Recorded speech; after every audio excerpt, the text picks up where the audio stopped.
നമുക്ക് അറിയാം, മത്തായിയുടെ സുവിശേഷം 7-ാം അധ്യായത്തിൽ അതിന്റെ 1 മുതലുള്ള 6 വരെയുള്ള വചനത്തിൽ ഈ ദൈവരാജ്യത്തിന്റെ നിയമ വ്യവസ്ഥകളിൽ ചില കാര്യങ്ങൾ പറയുന്നു. വിധിക്കരുത്, നിങ്ങൾ വിധിക്കുന്ന വിധിയാൽ നിങ്ങളെയും വിധിക്കും എന്നുള്ള ഒരു ദൈവീയ സന്ദേശം ഇവിടെ പറയുക. വീണ്ടും പറയുന്നു, നിങ്ങൾ അളക്കുന്ന അളവിനാൽ നിങ്ങൾക്ക് അളന്നു കിട്ടും. അതുകൊണ്ട് ഇവിടെ തിരുവനന്തപുരത്ത് പറയുന്നു, എന്നാൽ സ്വന്തം കണ്ണിലെ കോൽ ഓർക്കാതെ സഹോദരന്റെ കണ്ണിലെ കരട് നോക്കുന്നത് എന്ത് എന്നൊരു ചോദ്യം ഇവിടെ മുന്നിൽ നിർത്തുകയാണ്. അല്ല, സ്വന്തം കണ്ണിലെ കോലിരിക്കെ നീ സഹോദരനോട് നില്ല്, നിന്റെ കണ്ണിൽ നിന്ന് കരട് എടുത്തു കളയട്ടെ എന്ന് പറയുന്നത് എങ്ങനെ? തിരുവനന്തപുരത്ത് പറയുന്നത് ഇങ്ങനെയാണ്, കപടഭക്തിക്കാരെ, മുമ്പേ സ്വന്തം കണ്ണിൽ നിന്ന് കോൽ എടുത്ത് കളയുക, ഇങ്ങനെയല്ല പറയുന്നത്. ഓക്കെ, പിന്നെ സഹോദരന്റെ കണ്ണിൽ നിന്ന് കര എടുത്തു കളയുവാൻ തയ്യാറാകുക, അപ്പോൾ എന്ത് ചെയ്യും? വെടിപ്പായി കാണും എന്നുള്ള വചനമാണ്. പിന്നീട് അതിന്റെ 6-ാം അധ്യായത്തിലേക്ക് വരുമ്പോൾ, വിശുദ്ധമായത് എടുത്ത് എന്ത് ചെയ്യരുത്? നായ്ക്കൾക്ക് ഇട്ട് കൊടുക്കരുത്, നിങ്ങളുടെ മുത്തുകളെ പന്നികളുടെ മുമ്പിൽ ഇടരുത് എന്നുള്ള വചനമാണ്. അങ്ങനെ ചെയ്തു കഴിഞ്ഞാൽ അവ കാൽ കൊണ്ട് എന്ത് ചെയ്യും? അവയെ ചവിട്ടുകയും അവയെ വല്ലാതെ ചിന്തിക്കളയുകയും ചെയ്യുവാൻ ഇടയാകും എന്നുള്ളതിനാൽ അത് നിങ്ങൾ സംഗതി വരുത്തരുത് എന്നുള്ള വചനമാണ് ഇവിടെ നമുക്ക് നൽകുവാൻ ഇടയാകും. ഈ മത്തായിയുടെ സുവിശേഷം 7-ാം അധ്യായത്തിൽ പ്രിയമുള്ളവരെ മനസ്സിലാക്കുക, 1 മുതൽ 6 വരെ നമ്മുടെ സ്വന്തം പാപങ്ങളെ അവഗണിച്ചുകൊണ്ട് മറ്റുള്ളവരെ വിധിക്കുന്ന ആ ഒരു പ്രവണതയെ യേശു ഇവിടെ നേരിടുകയാണ്. എല്ലാവരും എന്നോട് ചേർന്ന് പറഞ്ഞാട്ട്, നമ്മുടെ സ്വന്തം പാപങ്ങളെ അവഗണിച്ചിട്ട് മറ്റുള്ളവരുടെ അവസ്ഥകളെ വിധിക്കുന്ന ഒരു പ്രവണതയുണ്ടല്ലോ, ആ പ്രവണതയെ ഇവിടെ യേശു എന്ത് ചെയ്യാണ്? നേരിടുകയാണ്. ഹല്ലേലൂയ. അപ്പൊ ഇവിടെ നമുക്ക് മനസ്സിലാക്കേണ്ടുന്ന ഒരു സത്യം ഇതാണ്, യേശു കർത്താവ് തന്റെ അനുയായികളോട് കരുണ കാണിച്ചു എന്നുള്ളത് നമുക്ക് വ്യക്തമാണ്. യേശു ക്രിസ്തു തന്റെ സഹജനത്തോട് വിനയം കാണിച്ചു എന്നുള്ളത് വ്യക്തമാണ്. യേശു ക്രിസ്തു തന്റെ സഹഭൃത്യന്മാരോട് വിവേകത്തോടു കൂടി പ്രവർത്തിക്കുകയും അതോടൊപ്പം ജീവിക്കണമെന്നുള്ള ഒരു നല്ല മാതൃക കാണിച്ചു തന്നു എന്ന് ഈ വചനത്തിലൂടെ നമുക്ക് മനസ്സിലാക്കാൻ കഴിയും. അപ്പൊ ഇവിടെ വളരെ ആവശ്യമായ ഒരു ഘടകം എന്ന് പറയുന്നത് വിനയമാണ്, കരുണയാണ്, വിവേകമാണ് എന്ന് മനസ്സിലാക്കാം. ഒന്നുകൂടെ ഞാൻ പറയാം, എന്തൊക്കെയാണ് ഇവിടെ ആവശ്യമായിരിക്കുന്നത്? വിനയത്തിന്റെ ആവശ്യകതയുണ്ട്, കരുണയുടെ ആവശ്യകതയുണ്ട്, വിവേകത്തിന്റെ ആവശ്യകതയുണ്ട് എന്ന് യേശു കർത്താവ് ഇവിടെ ഓർമ്മിപ്പിക്കുകയാണ്. ഓക്കെ, വിശുദ്ധ കാര്യങ്ങളെ കുറിച്ച് ദൈവത്തിന് സ്തോത്രം ചെയ്താണ്. ഹല്ലേലൂയ. അതുകൊണ്ട് തിരുവെടുത്ത് പറയുന്നു, 7-ാം അധ്യായത്തിൽ 1-ഉം 2-ഉം വചനം എന്താണ് പറയുന്നത്? വിധിക്കരുത് എന്നുള്ള വചനമാണ്. ഓക്കെ, അങ്ങനെ തിരുവെടുത്ത് പറയുന്നു, നിങ്ങൾ വിധിക്കാൻ തയ്യാറായ നിങ്ങളും വിധിക്കപ്പെടും എന്ന് ഇവിടെ വ്യക്തമായി ദൈവത്തിന്റെ പരിശുദ്ധാത്മാവ് സംസാരിച്ചു. അപ്പോൾ യേശു കർത്താവിന്റെ ഈ ശിഷ്യത്വത്തെ നമ്മൾ തിരിച്ചറിയണം. യേശു കർത്താവിന്റെ ഈ വിധിയെ നമ്മൾ മനസ്സിലാക്കണം. പാത്രത്തിൽ എല്ലാ ന്യായവിധികളും ദൈവം വിലക്കുന്നില്ല, എന്നാൽ ഇവിടെ വിവേചന അധികാരം ആവശ്യമാണ് എന്ന് കർത്താവിന്റെ വചനം വ്യക്തമായി ഓർമ്മിപ്പിക്കുക. വളരെ ശ്രദ്ധിക്കണം. അപ്പൊ ഇവിടെ ഗ്രീക്ക് പദം ക്രീനോ എന്ന പദമാണ്. കഠിനമായി വിധിക്കുക എന്നുള്ള ഒരർത്ഥമാണ് ഇവിടെ കൊടുക്കുവാൻ ഇടയാക്കുന്നത്. അപ്പൊ ഇവിടെ ദൈവമക്കൾ മനസ്സിലാക്കണം, ദൈവം വിധിയെ എന്ത് ചെയ്യുന്നില്ല, തിരസ്കരിക്കുന്നില്ല. പക്ഷെ ഈ വിധി ന്യായവാദത്തെയാണ് ദൈവം ഇവിടെ എന്ത് ചെയ്യുന്നത്? അപലപിക്കുന്നത് എന്ന് നമ്മൾ മനസ്സിലാക്കാൻ കഴിയും. ഇവിടെ തിരുവനന്തപുരത്ത് പറയുന്നു, നമ്മൾ ഉപയോഗിക്കുന്ന അളവ് നമുക്കെതിരെ എന്ത് ചെയ്യും? ഉപയോഗിക്കും എന്നുള്ളതാണ്. അതിന് ദൈവത്തിന്റെ വചനം പഠിക്കുമ്പോൾ യാക്കോബ് അപ്പോസ്തലന്റെ പുസ്തകത്തിലെ 2-ാം അധ്യായം 13 വചനങ്ങൾ നമ്മൾ പഠിക്കുമ്പോൾ കുറച്ചുകൂടെ വ്യക്തമാകുന്നുണ്ട്. നിങ്ങൾ മോടിയുള്ള വസ്ത്രം ധരിച്ചിട്ട് എന്താണ് പറയുന്നതെന്ന് അറിയാമോ? ആ മനുഷ്യനെ നോക്കിയിട്ട് ഇവിടെ സുഖേന ഇരുന്നാലും എന്നും ദരിദ്രനോട് നീ അവിടെ നിൽക്ക, അങ്ങനല്ല പറയുന്നത്. വീണ്ടും എന്തുവാ തിരുവെടുത്ത് പറയുന്നത്? എന്റെ പാദപീഠത്തെങ്കിൽ ഇരിക്കുക എന്ന് പറയുന്നുവെങ്കിൽ നിങ്ങളുടെ ഉള്ളിൽ പ്രമാണമില്ലാതെ ന്യായരഹിതമായി വിധിക്കുന്നവരായില്ലയോ എന്നുള്ളതാണ്. അപ്പൊ നമ്മള് ഏറ്റവും അംഗീകരിക്കപ്പെടുന്ന ഒരു വിഷയം എന്ന് പറയുന്നത്, ഏറ്റവും ആളുകളിടയിൽ ബഹുമാനം അർഹിക്കുന്നവർക്ക്, ആളുകളിടയിൽ ഏറ്റവും ഉന്നതമായിരിക്കുന്നവർക്ക് നമ്മൾ സുഖേന ഇരുന്നാലും എന്ന് പറഞ്ഞുകൊണ്ട് അവന് മുൻഗണന കൊടുക്കുമ്പോൾ, മറ്റൊരു ചിന്ത ദൈവത്തിന്റെ വചനം പറയുന്നു, ദരിദ്രനോട് നീ ഇച്ചിരി അല്പം അവിടെ നിൽക്ക് എന്ന് പറയുന്ന ആ ഒരു സ്ഥിതിവിശേഷത്തെ ഇവിടെ ശക്തമായി ദൈവം എതിർക്കുകയാണ്. എത്ര പേർക്ക് കാര്യങ്ങൾ മനസ്സിലാകുന്നുണ്ട്? അതുകൊണ്ട് ആളുകളുടെ സ്വഭാവം എങ്ങനെയുള്ളതെന്ന് നമ്മൾ വിവേചിക്കുമ്പോൾ തന്നെ ആളുകളിലുള്ള ആളുകളോടുള്ള നമ്മുടെ കരുണ എങ്ങനെയാണെന്നുള്ളത് നമ്മൾ തിരിച്ചറിയണം. എത്ര പേർക്ക് കാര്യങ്ങൾ മനസ്സിലാകുന്നുണ്ട്? അപ്പൊ നമ്മള് ദൈവത്തിന്റെ വചനം പറയുന്നത് ഇങ്ങനെയാണ്, വിധിക്കരുതെന്ന് പറയുമ്പോ ഈ കൽപ്പന വളരെയധികം വിലപ്പെട്ട ഒരു കൽപ്പനയായിട്ട് മാറുകയാണ്.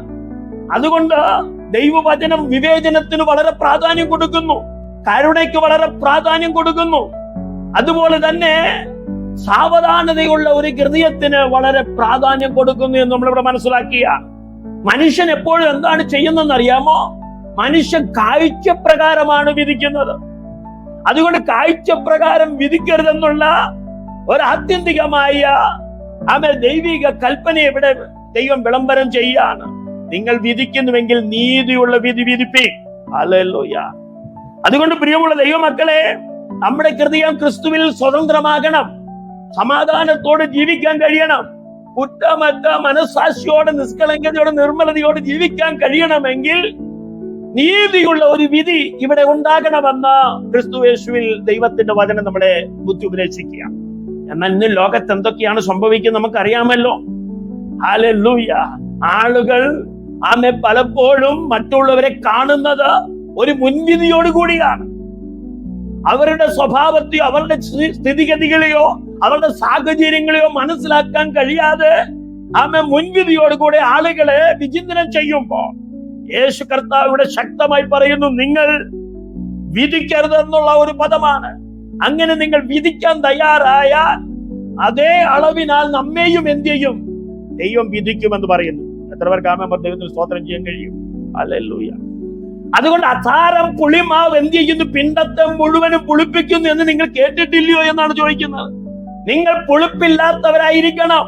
അപ്പൊ നിങ്ങൾ പുളിപ്പുള്ളവരായി തീർന്നാൽ നിശ്ചയമായും അത് വളരെ സാഹസത്തിലേക്കും ബുദ്ധിമുട്ടിലേക്കും മാറുകയാണ്. നിങ്ങൾ പുളിപ്പില്ലാത്തവരായിരിക്കാൻ തക്കവണ്ണം പുതിയ പിണ്ടമാകണമെന്നാണ് വചനം പറയുന്നത്. പഴയ പുളിമാവിനെ എന്ത് ചെയ്യണം? നീക്കിക്കളയണം. അതുകൊണ്ട് ഹൃദയത്തിലെ ദുഷ്ടത എന്ന പുളിമാവ് എന്ത് ചെയ്യുക? സ്വാർത്ഥത എന്ന തിന്മയുടെ സകല പര്യായപദങ്ങളും ചേർത്ത് നിർത്തിക്കൊണ്ട് ദുഷ്ടത എന്ന പുളിമാവിനെ നീക്കിക്കളയണം. നമ്മുടെ പെസഹ കുഞ്ഞാട് അറുക്കപ്പെട്ടിരിക്കുന്നു, അത് ക്രിസ്തു തന്നെ എന്ന് ഉറപ്പിക്കുകയാണ്. ആകയാൽ നാം പഴയ പുളിമാവ് കൊണ്ടല്ല, തിന്മയും ദുഷ്ടതയുമായ പുളിമാവ് കൊണ്ടല്ല എന്നാണ് തിരുവെടുത്ത് പറയുന്നത്. പിന്നെന്താണ്? സ്വച്ഛതയും സത്യവുമായ പുളിപ്പില്ലായ്മ കൊണ്ട് ഉത്സവം ആചരിക്കണം. വിശുദ്ധ കാര്യങ്ങളെടുത്ത് എത്ര പേർക്ക് സ്തോത്രം ചെയ്യാൻ കഴിയും? ദൈവത്തെ മഹത്വപ്പെടുത്തുമ്പോൾ ഹൃദയം എങ്ങനെയായിരിക്കണം എന്ന് ചിന്തിക്കുക. നമ്മുടെ പ്രാഗൽഭ്യം തെളിയിക്കേണ്ടത് വചനത്തിന്റെ വെളിച്ചത്തിലാണ്. അതുകൊണ്ട് തിരുവെടുത്ത് പറയുന്നു, ദുർനടപ്പുകാരുമായിട്ടുള്ള സംസർഗത്തെ ഒന്ന് ശ്രദ്ധിക്കണം. ഈ ലോകത്തിലെ ദുർനടപ്പുകാരോടോ അത്യാഗ്രഹികളോടോ പിടിച്ചു പറിക്കാരോടോ വിഗ്രഹാരാധികളോട് അരുത് എന്നല്ല കർത്താവ് പറഞ്ഞത്. പിന്നെന്താ കർത്താവ് പറഞ്ഞത്? അങ്ങനെ നിങ്ങൾ ചെയ്താൽ വാസ്തവത്തിൽ നിങ്ങൾ ലോകം വിട്ടുപോകും. അതുകൊണ്ട് ഈ ലോകത്ത് ദുഷ്ടന്മാരുണ്ട്, അത്യാഗ്രഹികളുണ്ട്, പിടിച്ചു പറിക്കാറുണ്ട്, വിഗ്രഹാരാധികളുണ്ട്. അവരുമായിട്ടുള്ള സംസർഗം അരുതെന്നല്ല ഇവിടെ പറയുന്നത്. അതിനപ്പുറത്ത് കർത്താവ് പറയുന്നു, സഹോദരൻ എന്ന് പേർപെട്ട ഒരുവൻ ദുർനടപ്പുകാരനോ അത്യാഗ്രഹിയോ വിഗ്രഹാരാധിയോ പാവിഷ്ണക്കാരനോ മദ്യപാനോ പിടിച്ചുപറിക്കാരനോ ആകുന്നുവെങ്കിൽ അവനുമായിട്ട് സംസർഗം അരുതെന്നുള്ളതാണ്. അപ്പൊ ഒരു ദുഷ്ട ലോകത്തിലാണ് നമ്മൾ ജീവിക്കുന്നത്. മനുഷ്യർ പാർക്കുന്ന ലോകത്തിലാണ് നമ്മൾ ജീവിക്കുന്നത്. നാം നമ്മുടെ സമൂഹത്തിലും നമ്മുടെ കുടുംബത്തിലും സഹോദരവർഗങ്ങളുടെ ഇടയിലും നമ്മൾ ജീവിച്ചാൽ മതിയാകുള്ളൂ. സംസർഗം അരുത് എന്ന് പറയുന്ന പദം ഇവിടെ നിൽക്കേ, ലോകത്തിൽ ജീവിക്കുന്ന മനുഷ്യരെ സംബന്ധിച്ച് ദൈവമേതാന്നും ദൈവത്തെ കുറിച്ച് അറിവില്ലാത്ത ജനത്തിന് ഇടയിലുള്ള ആളുകളുമായിട്ടുള്ള സംസർഗം അരുതെന്നല്ല ഇവിടെ പറയുന്നത്. അതിനപ്പുറത്ത് ദൈവത്തെ അറിഞ്ഞിട്ടും സത്യത്തെ യഥാർത്ഥമായി ഗ്രഹിച്ചിട്ടും ദൈവിക മർമ്മങ്ങളെ നന്നായി മനസ്സിലാക്കിയിട്ടും അവൻ പിന്നെയും ദുർനടപ്പ് കാണിച്ചാൽ, അവൻ പിന്നെയും അത്യാഗ്രഹികളായി മാറിയാൽ, അവൻ പിന്നെയും വിഗ്രഹാരാധിയായി മാറിയാൽ അവരുമായിട്ടുള്ള സംസർഗത്തെ ദൈവം ഇവിടെ വിലക്കുന്നു എന്നുള്ളത് മറ്റൊരു സത്യമാണ്. അതുകൊണ്ട് ഇന്ന് രാത്രി നമുക്ക് പ്രാർത്ഥിക്കാൻ കഴിയണം, നമ്മുടെ സഹോദരങ്ങൾ ആരും നശിച്ചു പോകരുത്. ദൈവത്തെ അറിഞ്ഞ് ജീവിക്കുന്ന ഓരോ വ്യക്തി പോലും ദൈവത്തിൽ നിന്നും അകന്നു പോകരുത്. കരങ്ങൾ ദൈവത്തെ സ്തുതിച്ചാണ്. അതുകൊണ്ട് തിരുവെടുത്ത് പറയുന്നു, പുറത്തുള്ളവരെ വിധിപ്പാൻ എനിക്ക് എന്ത് കാര്യം? നിങ്ങൾ അകത്തുള്ളവരെ അല്ലയോ വിധിക്കുന്നത്? പുറത്തുള്ളവരെ ആര് വിധിക്കും? ദൈവം വിധിക്കുമെന്ന് പറയുന്നു. വിശുദ്ധ കരങ്ങളിൽ ദൈവത്തെ സ്തുതിച്ചാൽ. ഹല്ലേലൂയ. അപ്പൊ പുറത്തുള്ളവരെ ആരാണ് വിധിക്കേണ്ടത്? ദൈവം വിധിക്കും. ആദ്യം നമ്മൾ നമ്മളെ തന്നെ വിധിക്കുവീൻ. നമ്മുടെ കുടുംബത്തിലുള്ളവരെ വിധിക്കുവീൻ. നമ്മുടെ സമൂഹത്തിനകത്ത് ജീവിക്കുന്ന ദൈവത്തെ അറിയുന്ന സഹോദരവർഗങ്ങളെ നിങ്ങൾ തിരിച്ചറിയുവീൻ. അതുകൊണ്ട് ഇവിടെ തിരുവെഴുത്ത് പറയുന്നു, നിങ്ങൾ ആരെയും വിധിക്കരുതെന്നുള്ള പ്രമാണം നിൽക്കെ ഇവിടെ വിവേചനം ആവശ്യമാണെന്ന് കർത്താവ് മുന്നറിയിപ്പ് നൽകിയാണ്. അപ്പോൾ തന്നെ കരുണ ആവശ്യമാണ്. അപ്പോൾ തന്നെ തുറന്ന ഒരു ഹൃദയ വിശാലതയോടെയുള്ള സൗമ്യതയുടെ നടപ്പ് അവിടെ ആവശ്യമാണെന്ന് വ്യക്തമായി ദൈവത്തിന്റെ പരിശുദ്ധാത്മാവ് നമ്മോട് സംസാരിക്കും. ഗലാത്യ ലേഖനം 6-ാം അധ്യായം 1-ാം വചനം പഠിക്കുമ്പോൾ നമുക്ക് മനസ്സിലാക്കി തരുന്ന ഒരു സന്ദേശമുണ്ട് പ്രിയമുള്ളവരെ. അവിടെ എന്താണ് പറയുന്നതെന്ന് അറിയാമോ? സഹോദരന്മാരെ, ഒരു മനുഷ്യൻ വല്ല തെറ്റിലും അകപ്പെട്ടു പോയെങ്കിൽ, അങ്ങനെയല്ല പറയുന്നത്, ആത്മീകരായി നിങ്ങൾ അങ്ങനെയുള്ളവനെ സൗമ്യതയോടെ എന്ത് ചെയ്യണം? ആത്മാവിൽ യഥാസ്ഥാനപ്പെടുത്തുവാൻ ഉത്സാഹിക്കണം. അപ്പോൾ തന്നെ പറയുന്നു, നിങ്ങൾ യഥാസ്ഥാനപ്പെടുത്താൻ മനസ്സ് കെട്ടി ഉറപ്പോട് ധൈര്യത്തോട് മുന്നോട്ട് വരുമ്പോൾ നീയും പരീക്ഷയിൽ അകപ്പെടാതിരിക്കാൻ എന്ത് ചെയ്യണം? സൂക്ഷിക്കണമെന്ന് ദൈവം പറയുന്നു. അപ്പൊ തമ്മിൽ ഭാരങ്ങളെ ചുമക്കുവാൻ ആവശ്യപ്പെടുന്ന ദൈവം, ഹല്ലേലൂയ, ക്രിസ്തുവിന്റെ ന്യായപ്രമാണം നിവർത്തിക്കാൻ ആവശ്യപ്പെടുന്ന ദൈവം ഇന്ന് രാത്രി തിരിച്ചറിയണം. നമ്മുടെ കൂട്ടു സഹോദരങ്ങൾ, നമ്മുടെ മാതാപിതാക്കൾ, നമ്മുടെ സഹോദരങ്ങൾ ദൈവത്തിൽ നിന്നും അകന്നുപോയാൽ വേഗത്തിൽ അവരെ ചേർത്ത് നിർത്തണമെന്നും അവരെ തള്ളിക്കളയലെന്നുള്ള ദൈവിക സന്ദേശം മുമ്പിൽ നിൽക്കെ നമ്മളെ ഹൃദയം യഥാസ്ഥാനപ്പെടുത്തി മറ്റുള്ളവരെയും യഥാസ്ഥാനപ്പെടുത്തുന്ന ഒരു ദൈവിക സന്ദേശമാണ് ഇന്ന് രാത്രിയിൽ നാം കേൾക്കുവാൻ ഇടയാകുന്നത്. വിശുദ്ധ കരങ്ങൾ ഉയർത്തി ഒരിക്കൽ കൂടെ ദൈവത്തിന് സ്തോത്രം ചെയ്താൽ, നിങ്ങൾ വിധിക്കപ്പെടാതിരിക്കേണ്ടതിന് വിധിക്കരുത്. നിങ്ങളെ വിധിക്കുന്ന വിധിയാൽ നിങ്ങളെയും വിധിക്കും. നിങ്ങൾ അളക്കുന്ന അളവിനാൽ നിങ്ങൾക്ക് എന്ത് ചെയ്യും? അളന്നു കിട്ടും. അപ്പോൾ ഇന്ന് രാത്രി നമ്മൾ മനസ്സിലാക്കുന്ന ഒരു പാഠം ഇതാണ്. സഹോദരന്മാരായ ദൈവത്തിന്റെ മക്കളെ അന്യോന്യം എന്ത് ചെയ്യരുത്? ദുഷിക്കരുത്. അതാണ് യാക്കോബ് അപ്പോസ്തലന്റെ പറയുന്നത് 4-ാം അധ്യായം അതിന്റെ 11-12 വചനങ്ങൾ പറയുന്നത്. അപ്പൊ സഹോദരന്മാരെ ദുഷിക്കുകയും വിധിക്കുകയും ചെയ്യുന്നവൻ വാസ്തവത്തിൽ ദൈവത്തിന്റെ പ്രമാണത്തെയാണ് ദുഷിക്കുന്നത്. സഹോദരന്മാരെ ദുഷിക്കുന്നവൻ ദൈവത്തിന്റെ ന്യായപ്രമാണത്തെയാണ് വിധിക്കുന്നത്. അപ്പം ദൈവത്തിന്റെ ന്യായപ്രമാണത്തെ വിധിക്കുന്നവൻ ഒരിക്കലും ദൈവത്തിന്റെ രാജ്യത്തിൽ വളരാൻ കഴിയുകയില്ല എന്ന ഒരു മുന്നറിയിപ്പ് ഇവിടെ ദൈവം നമുക്ക് നൽകിയാണ്. കാരണം നമ്മുടെ ന്യായപ്രമാണത്തിന്റെ കർത്താവും ന്യായാധിപതിയുമായ ഒരുവനെ ഉള്ളൂ. അത് മറ്റാരുമല്ല. രക്ഷിപ്പാനും നശിപ്പിപ്പാനും ശക്തനായവനും തന്നെ. അത് എത്ര ജീസസ് ക്രൈസ്റ്റ്, യേശു ക്രിസ്തു എന്നിവിടെ വ്യക്തമാക്കിയ ചില കാര്യങ്ങൾ ദൈവത്തിന് സ്തോത്രം ചെയ്തുകൊണ്ടിരുന്നാണ്. Hallelujah, hallelujah. ഓരോ ദിവസവും നമ്മൾ മനസ്സിലാക്കേണ്ടുന്ന ഒരു ചിന്ത ഇതാണ്. കർത്താവിന് ഇഷ്ടമുള്ളത് കൊണ്ടാണ് ഞാൻ ജീവിക്കുന്നു എന്ന് നാം ഓരോരുത്തരും പറയണം. എല്ലാവരും ചേർന്നതോടൊപ്പം പറയാമോ? ഞാൻ ജീവിക്കുന്നത് എന്തുകൊണ്ടാണ്?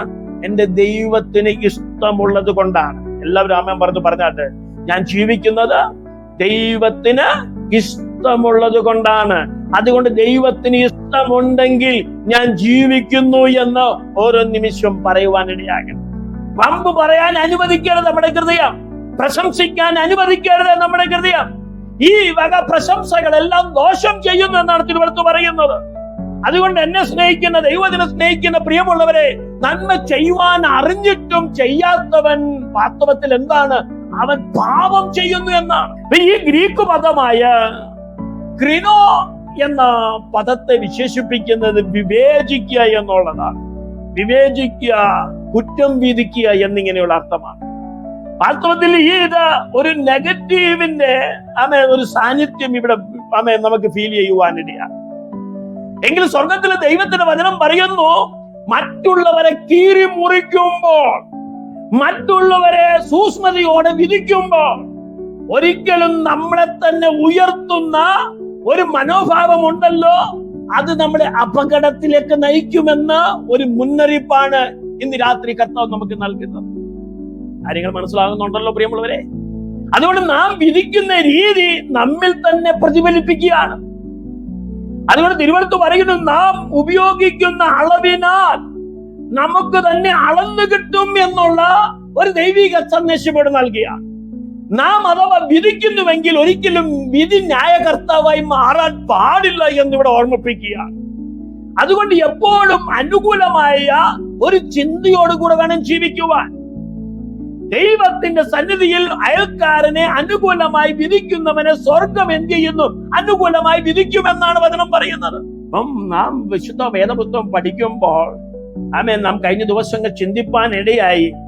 കരുണയുള്ളവർ ഭാഗ്യവാന്മാർ, അവർക്ക് കരുണ ലഭിക്കും എന്ന് പറയുമ്പോൾ പ്രിയമുള്ളവർ മനസ്സിലാക്കണം, ഇവിടെ കരുണ എന്ന ആ ദൈവിക സത്യത്തെ നമ്മൾ വ്യാപാരം ചെയ്യണം. എങ്കിൽ മാത്രമേ നമുക്ക് കരുണ ലഭിക്കത്തുള്ളൂ. നാം കഠിന ഹൃദയമുള്ളവനാണെങ്കിൽ, കോപ സ്വഭാവമുള്ളവനാണെങ്കിൽ അത് മറ്റുള്ളവരിലേക്ക് പ്രതിഫലിപ്പിച്ചാൽ തികച്ചും അവരും നമ്മളിലേക്ക് എന്ത് ചെയ്യുകയാണ്? നല്ല വർത്തമാനം നമുക്ക് നൽകി തരത്തില്ല. നമ്മളെ സ്നേഹിച്ചു തുടങ്ങാൻ കഴിയുകയില്ല. അതുകൊണ്ട് കരുണ കൊണ്ട് മാത്രമേ ഒരു കരുണയെ നേടാൻ പറ്റുകയുള്ളൂ. കരുണയുള്ളവർ ഭാഗ്യവാന്മാർ, അവർക്ക് കരുണ ലഭിക്കും. അങ്ങനെയല്ലേ നമ്മൾ പഠിച്ചത് 5:7. അതേപോലെ തന്നെ 5:3 എന്താണ് പറയുന്നത്? ആത്മാവിൽ ദരിദ്രരായവർ ഭാഗ്യവാന്മാർ, സ്വർഗരാജ്യം അവർക്കുള്ളത്. അപ്പൊ നമ്മൾ മനസ്സിലാക്കണം, ആത്മാവിൽ ദരിദ്രം എന്ന് പറയുന്നത് ദൈവത്തെ പ്രസാദിപ്പിക്കുവാൻ വേണ്ടി എന്ത് ത്യാഗം ചെയ്യുവാൻ ആത്മീകം തയ്യാറാകണം. അതുകൊണ്ട് സകല മനുഷ്യരെ ക്രിസ്തുവിൽ കാണുവാനുള്ള ഒരു കാഴ്ചപ്പാട് നമുക്കുണ്ടാകണം. അവൻ ദൂതനായാലും വൈകൃത സ്വഭാവമുള്ളവനായാലും ബലഹീനനായാലും ഏത് ജാതിയിൽപ്പെട്ടവനായാലും ക്രിസ്തു എങ്ങനെ നമുക്ക് മാതൃകയെ കാണിച്ചുവോ അതേപോലെ കരുണയോടെ, സ്നേഹത്തോടെ, സൗമ്യതയോടെ, വിവേചനത്തോടെ, വിവേകത്തോടെ നാം മുന്നോട്ട് വരണമെന്ന് ഈ വേദഗ്രന്ഥം നമ്മളെ പഠിപ്പിക്കുക. നമ്മൾ എപ്പോഴും മനസ്സിലാക്കേണ്ട ഒരു ചിന്ത ഇതാണ്: നമ്മൾ മറ്റൊരാളുടെ ജീവിതം അളക്കാൻ പോയാൽ തീർച്ചയായും അളക്കുമ്പോൾ ഓർത്തുകൊള്ളണം, അതിനപ്പുറമായി നമ്മളെ അളക്കുന്ന ദൈവത്തിന്റെ കരം നമ്മുടെ മധ്യത്തിൽ ഉണ്ട് എന്ന് നമ്മൾ മനസ്സിലാക്കണം. അതിലും ഭേദം ആരെയും അളക്കാതിരുന്നാ പോരെ, ആരെയും വിധിക്കാതിരുന്നാ പോരെ, ആരെയും മുൻവിധിയോടെ കാണാതെ ദൈവസ്നേഹത്തിൽ എല്ലാവരെയും കാണാനുള്ള ഒരു കാഴ്ചപ്പാടിലേക്ക് വന്നാ പോരെ. അപ്പൊ കുടുംബത്തിലായാലും ജോലി സ്ഥലത്തായാലും ചർച്ചിലായാലും നമ്മൾ മറ്റുള്ളവരെ പ്രോത്സാഹിപ്പിക്കുന്ന ഒരു ആത്മീയ തലത്തിലേക്ക് മാറണമെന്ന് ഇന്ന് രാത്രി ദൈവത്തിന് നമ്മളെ ഓർമ്മിപ്പിക്കുകയാണ്. ദൈവം എങ്ങനെ നമ്മോട് പെരുമാറണമെന്ന് നമ്മൾ ഇച്ഛിക്കുന്നുവോ അതേപോലെ നാം മറ്റുള്ളവരോട് പെരുമാറണം. ദൈവം നമ്മോട് കോപിച്ചാൽ നമുക്ക് ഇഷ്ടപ്പെടുമോ? ദൈവം നമ്മളെ അകറ്റി നിർത്താൻ താല്പര്യം കാണിച്ചാൽ നമുക്ക് ഇഷ്ടപ്പെടുമോ? അതുകൊണ്ട് ദൈവത്തിന്റെ സ്നേഹം നമുക്ക് ആവശ്യമെന്ന് നമ്മൾ തിരിച്ചറിയുന്നു. ദൈവത്തിന്റെ കരുതല്, ദൈവത്തിന്റെ സഹായം, ദൈവം നമ്മോട് ക്ഷമിക്കണം എന്നിങ്ങനെയുള്ള ചിന്തകൾ നമ്മളിൽ ഭരിക്കുന്നുവെങ്കിൽ എന്തുകൊണ്ട് നമുക്ക് മറ്റുള്ളവരോട് ക്ഷമിച്ചുകൂടാ? മറ്റുള്ളവരെ പ്രോത്സാഹിപ്പിക്കുവാൻ, ദൈവത്തോട് അടുപ്പിക്കുവാൻ, ന്യായയുക്തമായ കാര്യങ്ങളാൽ അവരെ വിശ്വാസത്തിൽ അടിയുറപ്പിച്ചുകൊണ്ട് ദൈവത്തോട് ചേർത്ത് നിർത്തുന്ന ദൈവിക കാര്യങ്ങൾ പങ്കുവയ്ക്കാൻ നമുക്ക് തയ്യാറാക്കിക്കൂടാ. ഇവിടെ 3 അതുപോലെ 5 വചനം എന്താണ് പറയുന്നതെന്ന് അറിയാമോ? നിങ്ങളുടെ സഹോദരന്റെ കണ്ണിലെ കരട് നോക്കുകയും, അങ്ങനല്ലേ, നിങ്ങളുടെ സ്വന്തം പലക ശ്രദ്ധിക്കാതിരിക്കുകയും ചെയ്യുന്നത് എന്തുകൊണ്ട് എന്നാണ് ഇവിടെ വചനം പറയുന്നത്. അപ്പൊ യേശു കർത്താവ് വളരെ ഉജ്ജ്വലവും അപ്പോൾ തന്നെ നർമ്മം നിറഞ്ഞതുമായ ഒരു ചിത്രമാണ് ഇവിടെ കാണുന്നത്. അത് കണ്ണിൽ ഒരു മരപ്പലക, ഡോക്കോസ് എന്നാണ് എനിക്ക് പറയുന്ന ഗ്രീക്കിൽ. അപ്പൊ നമ്മുടെ കണ്ണിൽ ഡോക്കോസ് ഇരിക്കെ മറ്റൊരാളുടെ കണ്ണിലെ ചെറിയ പുള്ളി കാർഫോസിനെ കുറിച്ച് വേവലാതിപ്പെടുന്നു.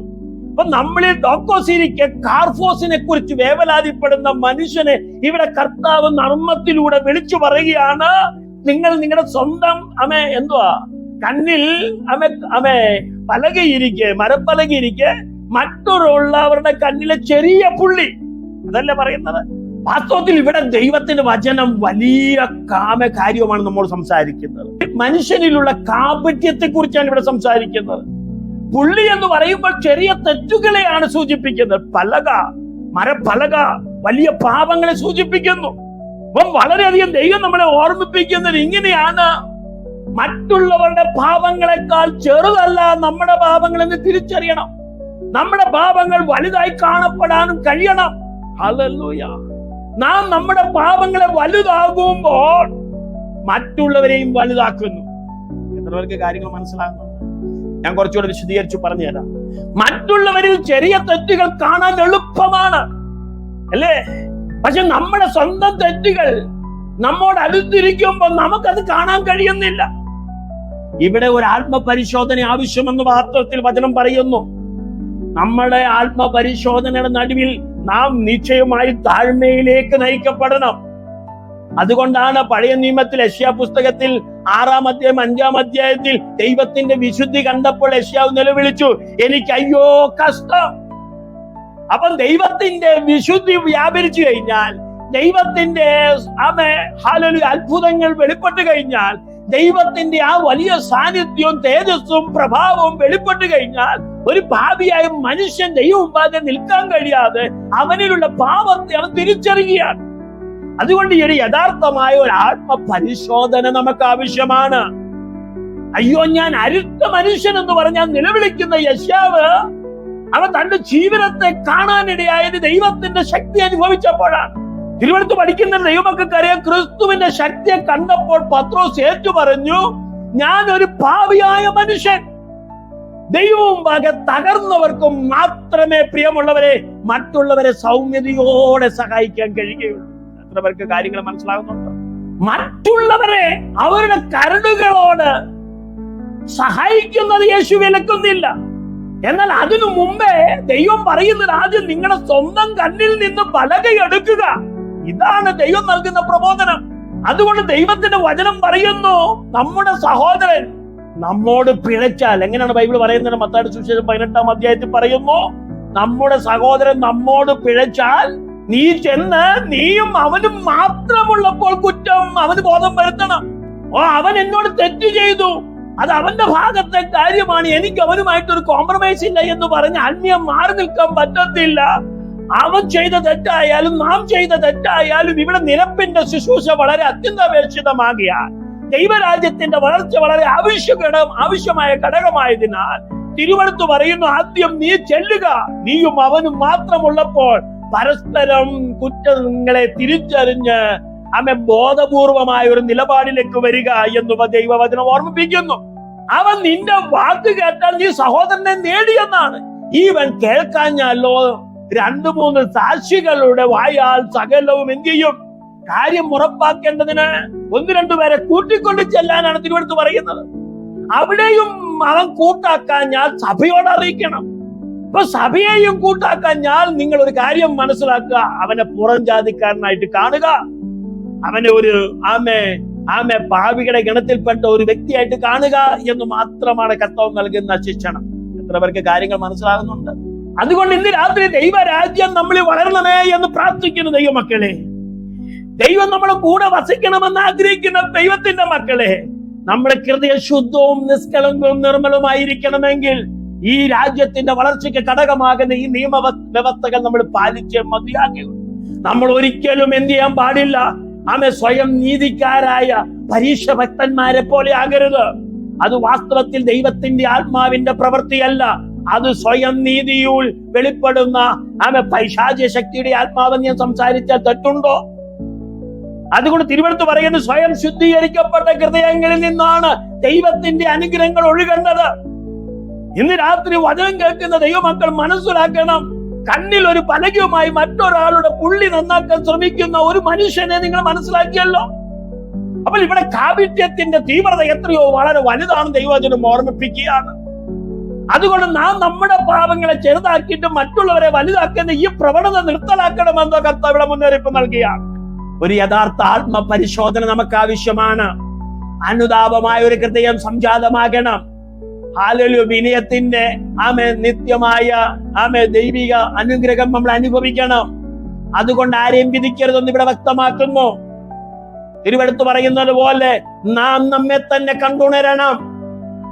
നിങ്ങൾക്കറിയാം, ഒരു വിറയ്ക്കുന്ന കൈയുള്ള ഒരു ഡോക്ടർ കണ്ണ് ശസ്ത്രക്രിയ നടത്തിയാൽ എങ്ങനെ ഇരിക്കും? അപ്പോൾ നമ്മൾ മനസ്സിലാക്കണം, ആദ്യം നമ്മളെ തന്നെ സുഖപ്പെടുത്തണം. ഈ രാത്രി വചനം കേൾക്കുന്ന ദൈവമക്കളെ, നമുക്കെപ്പോഴും ഇഷ്ടം ബലഹീനതകളെ കുറിച്ച് ഗോസിപ്പ് പറയുന്നവരാണ്. അവന് ചെവി കേൾക്കത്തിൽ, അവന് കണ്ണു കാണത്തിൽ, അവൻ രോഗിയാണ്, അവന് പലവിധ രോഗങ്ങളാണ്, അവനിൽ ഫിനാൻസ് ഇല്ല, അവന്റെ ചുറ്റുപാട് നല്ലതല്ല, അവന്റെ സാഹചര്യം മോശമാണ്, അവൻ തന്നെ മോശമാണ് എന്ന് പറഞ്ഞു നെഗറ്റീവുകൾ ഒരുപാട് വിളംബരം ചെയ്യുന്നതിനപ്പുറത്ത് നീ എങ്ങനാണെന്നോ വിചിന്തനം ചെയ്യുവാൻ പരിശുദ്ധാത്മാ ബുദ്ധി ഉപദേശിക്കുക. നിന്നിലുള്ള ബലഹീനത നീ കണ്ടുപിടിക്കൂ, അല്ലേ?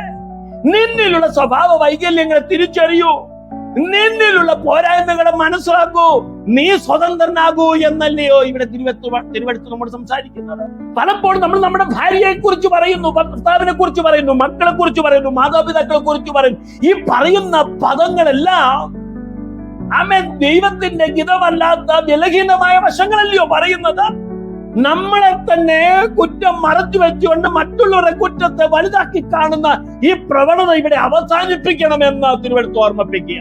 പ്രിയമുള്ളവരെ, കാപട്യം എന്ന് പറയുന്നത് നമ്മളെ അന്ധതയിലേക്ക് നയിക്കുക. കാപട്യം എന്ത് ചെയ്യും? നമ്മളെ അന്ധതയിലേക്ക് നയിക്കും.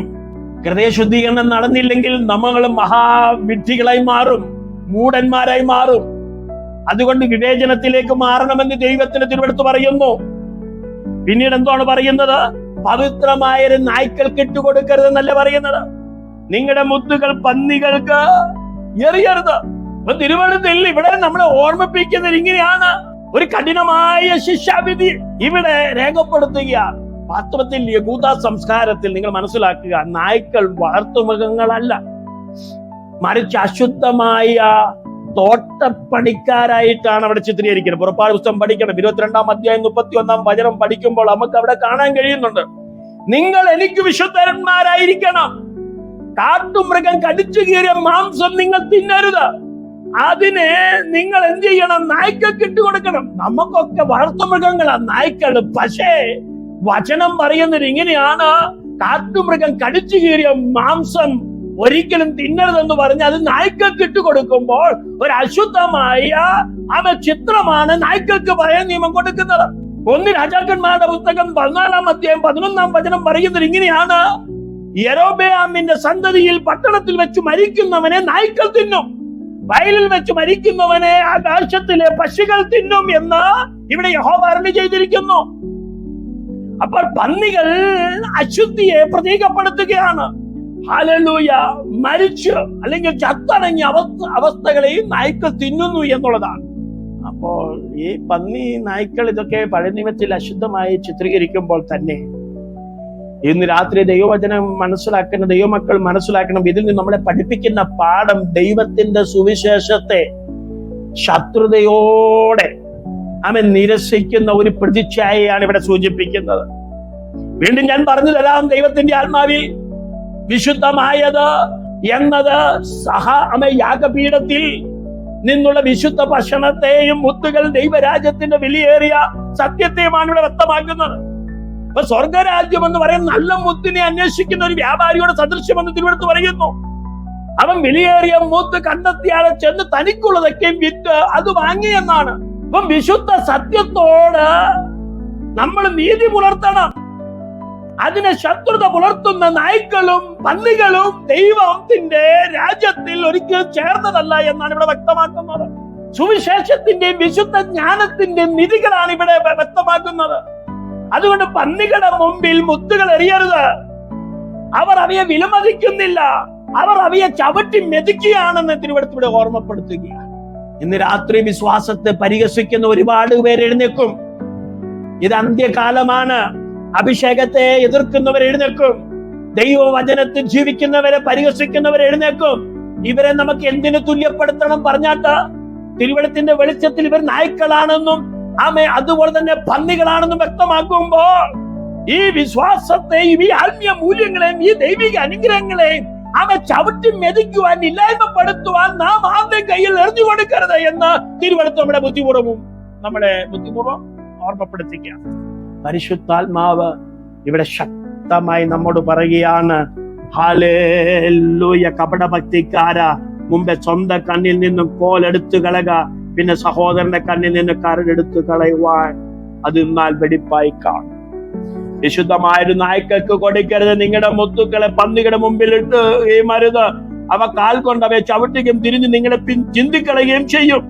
ഈ രാത്രി മനസ്സിലാക്കണം, പരിഹാസിയെ ശാസിക്കുന്നവൻ ലജ്ജ സമ്പാദിക്കുന്നു എന്നാണ് സദൃശവാക്യം 9-ാം അധ്യായം പറയുന്നത്. ഒരു ദൈവ പൈതലിനെ നോക്കി പരിഹസിക്കുന്നവരുണ്ട്. ഒരു ദൈവത്തെ ആരാധിക്കുന്ന വിശുദ്ധ ഗണത്തെ നോക്കി പരിഹസിക്കുന്നവരുണ്ട്, പുച്ഛിക്കുന്നവരുണ്ട്. അതിന്റെ അർത്ഥം ഞാൻ ഏതോ വലിയ മഹാനാണെന്നും ഞാൻ വലിയ സംഭവമാണെന്നുള്ള ഒരു ചിത്രമല്ലയോ അവിടെ വെളിപ്പെടുന്നത്. അതുകൊണ്ട് ഒരിക്കലും പരിഹാസിയെ ശാസിക്കരുത്. അങ്ങനെ ശാസിച്ചാൽ നമ്മൾ നാണക്കേടാണ് സമ്പാദിക്കാൻ പോകുന്നത്. അതുകൊണ്ട് തിരുവെടുത്ത് പറയുന്നു, നീ ജ്ഞാനിയെ ശാസിക്ക, നന്നാകുന്നവനെ നീ ശാസിക്കുക, അവൻ നിന്നെ സ്നേഹിച്ചു തുടങ്ങുമെന്നാണ് തിരുവെടുത്ത് പറയുന്നത്. അതുകൊണ്ട് സുവിശേഷ വേലയ്ക്ക് വിവേചനം ആവശ്യമാണ്, വിവേചന ബുദ്ധി ആവശ്യമാണ്. നാം എല്ലാവരും സുവിശേഷം പങ്കിടുന്നു. നമ്മൾ ആക്രമിക്കപ്പെടുന്ന ലോകത്താണ്, പരിഹസിക്കപ്പെടുന്ന ലോകത്താണ്. അതുകൊണ്ട് യേശു കർത്താവ് ശക്തമായി നമ്മളോട് പ്രബോധനം നൽകുന്നത് ഇങ്ങനെയാണ്: നാം മുന്നോട്ട് പോകാൻ വിളിക്കപ്പെട്ടവരാണ്. ആരെങ്കിലും നിങ്ങളെ കൈക്കൊള്ളാതിരുന്നാൽ, നിങ്ങളുടെ വചനങ്ങൾ കേൾക്കാതിരുന്നാൽ, ആ വീടോ പട്ടണമോ വിട്ടുപോകുമ്പോൾ നിങ്ങളുടെ കാലിലെ പൊടി തട്ടിക്കളയണമെന്നല്ലയോ മത്തായി സുവിശേഷം 10:14 വ്യക്തമാക്കുന്നത്? കാരണം ദൈവമായിട്ട് ഭൂമി സംസാരിക്കുന്നു. സകല ജാതികളും സകല മതസ്ഥരും ഒന്നുപോലെ ദൈവത്തെ കുറിച്ച് സംസാരിക്കുന്നു. സകല സൃഷ്ടിയും ദൈവത്തെ കുറിച്ച് സംസാരിക്കുന്നു. പക്ഷെ ഇവിടെ പരിഹാസികൾ ഒരുപാട് പേരാ. ദൈവത്തെ സേവിക്കാൻ കഴിയാത്ത പരിഹാസികൾ, ദൈവത്തിന്റെ വാക്കുകൾ കേൾക്കാൻ കഴിയാത്ത പരിഹാസികൾ, ദൈവത്തെ അനുസരിക്കാത്ത പരിഹാസികൾ വളരെയധികം വർദ്ധിച്ചുകൊണ്ടിരിക്കുകയാണ്. അതുകൊണ്ടാണ് തിരുവെടുത്ത് പറയുന്നത്, നീയും മൂടനെ പോലെ ആകാതിരിക്കേണ്ടതിന് പോഷത്വം പോലെ എന്ത് ചെയ്യരുത്, അവനോട് ഉത്തരം പറയാനിടയാകരുത്. മൂടൻ ജ്ഞാനിയായി തന്നെ അങ്ങ് നിന്നോട്ട്, അഹങ്കാരി വലിയ വിവേകത്തോട് തന്നെ നിന്നോട്ട്. അവന്റെ വാക്കുകൾ അവന്റെ സ്വഭാവമാണ് വിളിച്ചറിയിക്കുന്നത്. വൃക്ഷത്തെ ഫലം കൊണ്ട് തിരിച്ചറിയാം. അതുകൊണ്ട് എന്നിലും നിങ്ങളിലുള്ള വൃക്ഷം നല്ല വൃക്ഷമായി മാറണം, അനേകർക്ക് ഫലമുള്ള വൃക്ഷമായി മാറണം. ഹലോ വിശുദ്ധകരങ്ങൾ ദൈവത്തെ സ്തുതിച്ചാണ്. ഹല്ലേലൂയ. അതുകൊണ്ട് സുവിശേഷം വ്യാപിച്ച മതിയാകിക്കൊള്ളൂ. ഈ പരിഹാസത്തിന്റെ നടുവിൽ സുവിശേഷം മുന്നോട്ട് പോകണം. അതുകൊണ്ട് തിരുവെടുത്ത് പറയുന്നു, ദൈവമക്കളെ, ദൈവത്തിൽ നിന്ന് നമുക്ക് എന്ത് ചെയ്തു? കരുണ ലഭിച്ചു.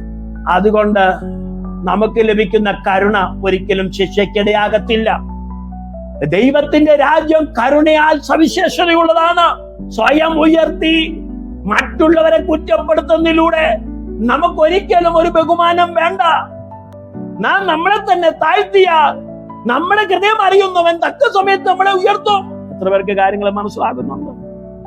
അതുകൊണ്ട് എളിമയും വിനയം ഇവിടെ വളരെ ആവശ്യമാണ്. നമ്മുടെ സ്വന്തം പലക കാണുവാൻ നമുക്ക് കഴിയണം. അതിന് ദൈവത്തിനും മറ്റുള്ളവർക്കും മുമ്പാകെ താഴ്മ വളർത്തണമെന്ന് ദൈവം ഇവിടെ ആവശ്യപ്പെടുകയാണ്. നമ്മുടെ സ്വന്തം പലക കാണുന്നത് എന്താണ്? വിനയത്തെ വളർത്തുകയാണ്. എല്ലാവരും എന്നോട് ചേർത്ത് പറഞ്ഞാട്ട്, നമ്മുടെ സ്വന്തം പലക കാണുന്നത് എന്താണ്? വിനയത്തെ വളർത്തുകയാണ്. ദൈവത്തിന്റെ വിശുദ്ധി നാം ആഴത്തിൽ കാണും തോറും കൃപയുടെ ആവശ്യകത ഇവിടെ വർദ്ധിച്ചു വരികയാണ്. അതുകൊണ്ട് ഈ ലോകത്തിൽ അത്ഭുതപ്പെടുത്തുന്ന മനുഷ്യർ ചെയ്തു വെക്കുന്ന അതിശയമായ കാര്യങ്ങളിൽ നിന്ന് നമ്മൾ ഓടി രക്ഷപ്പെടുക. മനുഷ്യൻ സാഹസമുള്ളത് പ്രവർത്തിക്കുന്നു. മനുഷ്യൻ അവന്റെ ജീവിതത്തിൽ ദൈവത്തിന് ഹിതമല്ലാത്ത സ്വപ്നങ്ങളെ നെയ്തെടുക്കുകയാണ്. അതുകൊണ്ട് സാഹസമുള്ള കഴിവുകൾ, സാഹസമുള്ള ഇടപാടുകൾ, സാഹസമുള്ള മേഖലകൾ ദൈവമക്കൾ ഓടി രക്ഷപ്പെടണം. അതുകൊണ്ട് ദൈവത്തിന്റെ വചനം കേൾക്കുന്ന ദൈവമക്കളെ, നമ്മളിൽ ദൈവം ആവശ്യപ്പെടുന്നത് കരുണയാണ്, വിനയമാണ്, താഴ്മയാണ്. അതിവിടെ വളർത്തണം. അതുകൊണ്ട് ഈ ഇന്ന് രാത്രി കേൾക്കപ്പെടുന്ന ഈ വചനത്തിന് മുമ്പാകെ വിളിച്ചു പറയുന്നു, നിങ്ങൾ വിധിക്കപ്പെടാതിരിക്കേണ്ടതിന് വിധിക്കരുത്. നിങ്ങൾ വിധിക്കുന്ന വിധിയാ നിങ്ങളെയും എന്ത് ചെയ്യും? വിധിക്കോ. അങ്ങനെയല്ലേ തിരുവെടുത്ത് പറയുന്നത്? അതുകൊണ്ട് വളരെ ജ്ഞാനത്തോടെ, വിവേകത്തോടെ, ശ്രദ്ധയോട് കൂടെ മുന്നോട്ട് പോകുവാൻ പരിശുദ്ധാത്മാവ് നമ്മളെ ബുദ്ധി ഉപദേശിക്കുക. Hallelujah, hallelujah. നമ്മൾ ചെന്നായ്ക്കയുടെ നടുവിലാണെന്നുള്ളൊരു ചിന്ത ഭരിക്കണം. കാട്ടു ചെന്നായ്ക്കയുടെ നടുവിലാണ്, ക്രൂരന്മാരുടെ നടുവിലാണ്, അപകടം മുമ്പിലുണ്ട്. അതുകൊണ്ട് തിരുവെടുത്തിന്റെ നടുവിൽ നമ്മൾ വിളിച്ചു പറയണം, കർത്താവേ, എന്റെ പലക എനിക്ക് കാണിച്ചു തരണം. മറ്റുള്ളവർക്ക് വേണ്ടി എനിക്ക് കരുണയെയും വിവേചിക്കുവാനും ജ്ഞാനം നൽകണമേ എന്ന് എത്ര പേർക്ക് പ്രാർത്ഥിക്കാൻ കഴിയും? നമ്മൾ സോഷ്യൽ മീഡിയയുടെ ഒരു യുഗത്തിലാണ് പ്രിയരെ ജീവിക്കുന്നത്. ന്യായവിധി ഇവിടെ വർദ്ധിച്ചുകൊണ്ടിരിക്കുകയാണ്. മറ്റുള്ളവരെ വിമർശിക്കുന്നതിന് മുമ്പ് സ്വയം പരിശോധിക്കുവാൻ യേശു ക്രിസ്തു നമ്മെ വിളിക്കുകയാണ്. എളിമയുള്ള ഒരു ആത്മപരിശോധനയിലേക്ക് നമ്മുടെ സംസ്കാരം മാറണം. താഴ്മയും വിനയമുള്ള ഒരു സംസ്കാരത്തിലേക്ക് നമ്മൾ മാറണം. മറ്റുള്ളവരെ ദൈവത്തോട് അടുപ്പിക്കുന്ന ഒരു സംസ്കാരത്തിലേക്ക് നമ്മൾ മാറണം. ദൈവജനം ബുദ്ധിപൂർവം സത്യം പങ്കിടണം. പരിഹസിക്കുന്നവർക്ക് ഒരിക്കലും മുത്തുകൾ വലിച്ചെറിയരുത്. ദൈവത്തെ അന്വേഷിക്കുന്ന ഹൃദയത്തെ നമ്മൾ കണ്ടുപിടിക്കണം. അവർക്ക് വേണ്ടി മുത്തുക്കൾ വിളമ്പാൻ തയ്യാറാകണം. ദൈവിക നിധികൾ അവർക്ക് വേണ്ടി തിളങ്ങത്തക്ക നിലയിൽ നമ്മുടെ സ്വഭാവവും, നമ്മുടെ ചിന്തകളും, നമ്മുടെ ആഗ്രഹങ്ങളും താല്പര്യങ്ങളും പങ്കുവയ്ക്കണം. എത്ര പേർക്ക് ദൈവജനത്തിൽ സന്തോഷമുണ്ട്? കേൾക്കുന്നതിൽ ദൈവജനം കേൾക്കുന്ന സന്തോഷമുണ്ടോ? ഞാൻ പലപ്പോഴും നിങ്ങളോട് പറയാറുണ്ട്, എന്നിൽ നിന്ന് നിങ്ങൾ കർണരസമാകുമാറൊന്നും പ്രതീക്ഷിക്കരുത്. ഇവിടെ വചനം മാത്രം ഗ്രഹിച്ച് അതിനകത്തെ പൊരുളുകൾ എന്തെങ്കിലും ഉണ്ടെങ്കിൽ അതിൽ നിന്ന് ഒപ്പിയെടുത്ത് നന്നായി ജീവിക്കാനൊക്കെ നമ്മളെ കുറിച്ച് ആഗ്രഹിക്കുന്നത്. ഇന്ന് ഒരുപാട് പേർ അത്ഭുതങ്ങളുടെയും അടയാളങ്ങളുടെയും പുറകെ പോകുന്നത് കൊണ്ട് അവരുടെ ജീവിതത്തിൽ ഒരു പ്രശ്നം വരുമ്പോൾ, പ്രയാസം വരുമ്പോൾ അവർ താളടിയായി പോകുകയാണ്. അവർ സകലരെയും കുറ്റം വിധിക്കാൻ തയ്യാറാകും, ദൈവത്തെ പോലും കുറ്റം വിധിച്ചു കളയും. അതുകൊണ്ട് വചനത്താൽ സമ്പൂർണമായ ഒരു വളർച്ച നമുക്കുണ്ടെങ്കിൽ നമ്മൾ എവിടെയിട്ടാലും ആരെയും നമ്മൾ കുറ്റം വിധിക്കത്തില്ല. നമുക്ക് ദൈവം ദോഷമായിട്ടൊന്നും ചെയ്യത്തില്ല. നമ്മുടെ കത്തതയും നമ്മുടെ രോഗവും നമ്മുടെ ഫിനാൻഷ്യൽ പ്രോബ്ലവും നമ്മുടെ ജീവിതത്തിൽ ഒറ്റപ്പെടുത്തലും എല്ലാം നന്മയ്ക്കൊന്ന് ചിന്തിച്ചുകൊണ്ട് ദൈവത്തിന് നന്ദി പറയുന്ന ഒരു ഹൃദയം മാറുന്നത് ഈ വചനത്താലുള്ള വെളിപ്പാടിനാലാണ്. സ്തോത്രം ചെയ്യാൻ കഴിയും. അതുകൊണ്ട് മറ്റുള്ളവരോടുള്ള കരുണ നമുക്ക് ആവശ്യമാണ്. അതൊരിക്കലും കുറ്റം വിധിക്കാനുള്ള ഒരു ഹൃദയമായി മാറത്തില്ല. ദൈവത്തിന്റെ മുമ്പാകെ ഒരു താഴ്മ അത് നമ്മുടെ തെറ്റുകളെ കാണാൻ ഇടയാകുന്നു. സത്യത്തോടുകൂടിയുള്ള ഒരു വിവേചനം നമ്മളിൽ ഉണ്ടായാൽ ഒരിക്കലും നമ്മുടെ മുത്തുകൾ മറ്റുള്ളവർക്ക് എറിയുവാൻ ഇടയാകുന്നു. ഈ വചനങ്ങളെ കർത്താവ് നമ്മളെ അനുഗ്രഹിക്കുമാറാകട്ടെ.